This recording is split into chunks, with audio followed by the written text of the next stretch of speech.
കായംകുളത്തെ LDF സ്ഥാനാർത്ഥി U പ്രതിഭയ്ക്ക് എതിരെയുള്ള അധിക്ഷേപ പരാമർശത്തിൽ നടപടിയെടുക്കാൻ നിർദ്ദേശം.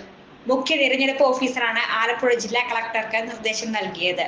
വിഷയത്തിൽ പ്രതിഷേധം ശക്തമാക്കുകയാണ് CPIM. കേന്ദ്ര കമ്മിറ്റി അംഗം CS സുജാതയുടെ നേതൃത്വത്തിൽ ജനാധിപത്യ മഹിളാ അസോസിയേഷൻ കായംകുളത്ത് പ്രതിഷേധ മാർച്ച് സംഘടിപ്പിക്കും.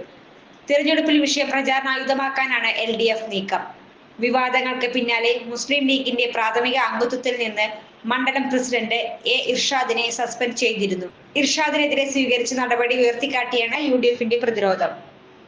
ചുരുങ്ങിയ ചിലവിൽ വീട്ടുമുറ്റത്തൊരു വിളക്ക്, വൈദ്യുതി വേണ്ട, ബാറ്ററി വേണ്ട, പൂർണ്ണമായും സോളാറിൽ പ്രവർത്തിക്കുന്ന ലൈറ്റുകൾ നിങ്ങളുടെ വീടുകളിലോ സ്ഥാപനങ്ങളിലോ എവിടെയായാലും സ്ഥാപിച്ചു കൊടുക്കുന്നു.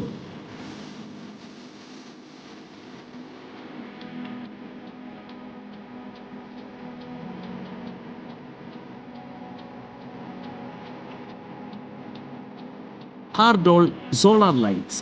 കൂടുതൽ വിവരങ്ങൾക്ക് വിളിക്കേണ്ട നമ്പർ 9447132148. കൂടുതൽ വാർത്തകൾക്ക് ഞങ്ങളുടെ ചാനൽ സബ്സ്ക്രൈബ് ചെയ്യുക.